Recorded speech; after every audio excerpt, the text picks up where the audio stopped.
आता एक महत्त्वाची बातमी पुण्यातनं आहे। पुण्यामधील भाजप पदाधिकारी धमकी प्रकरणामध्ये एक मोठी अपडेट समोर येतेय। मुख्यमंत्री कार्यालयानं आता दखल घेऊन सूचना दिल्यानंतर मनपा आयुक्त ॲक्शन मोडमध्ये आल्याचं चित्र आहे। महिला अधिकाऱ्यांना धमकावल्याच्या प्रकरणी भाजप कामगार आघाडीचा पदाधिकारी ओंकार कदम याला महापालिकेमध्ये आता प्रवेशबंदी घालण्यात आली आहे। रेवती हिंगवे या सगळ्या संदर्भात अधिकची माहिती देतील। रेवती, मुख्यमंत्री कार्यालयानं या संपूर्ण प्रकरणाची थेट दखल घेतली, नेमक्या काय सूचना केल्या?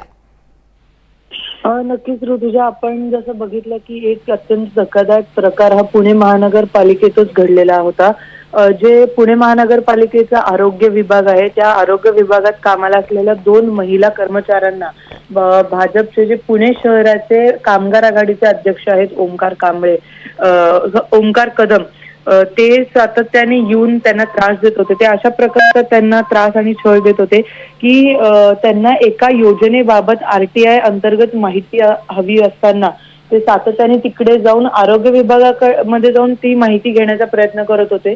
जेव्हा त्या संबंधित महिला अधिकाऱ्यांनी सांगितलं की मी जनमाहिती अधिकारी नाहीये म्हणून तुम्ही दुसरीकडे जा, तर सातत्याने त्यावरनं त्यांना त्रास देण्यात येत होता। त्यांच्या कार्यालयाबाहेर थांबून ते असं देखील म्हणत होते, तुला बघतोच मी, अशा प्रकारची धमकी देखील देण्यात येत होत्या।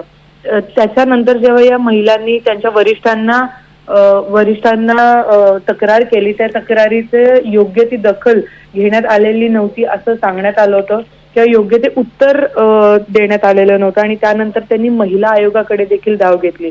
त्यानंतर हा सगळा प्रकार उघडकीस आला आणि आता जेव्हा वरून सूचना आलेल्या आहेत, त्या अनुषंगाने ओंकार कदम आणि अक्षय कांबळे या 2 जणांना पुणे महानगरपालिकेच्या कार्यालयांमध्ये प्रवेश बंदी केलेली आहे आणि हा जो सगळा त्यांनी धमकवण्याचा प्रयत्न केला किंवा तिकडे नंतरून त्यांनी 10 ते 12 जण गोळा करून तिकडे धुडगूस घालण्याचा प्रयत्न केला, त्या पार्श्वभूमीवरती ही सगळी जी कारवाई आहे ती करण्यात आलेली आहे।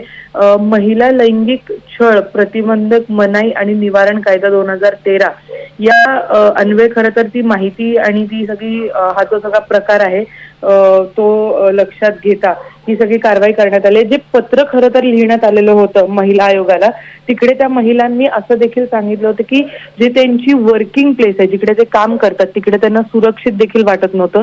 म्हणून या सगळ्याचा गंभीर दखल घेत याच्यावरती महापालिका आता ऍक्शन मोडवरती आहे आणि त्यांना आता महापालिकामध्ये ओंकार कदम आणि अक्षय कांबळे यांना पुणे महानगरपालिकेच्या आवारात आता प्रवेश नाहीये। ऋतुजा, अगदी धन्यवाद सविस्तर माहितीसाठी।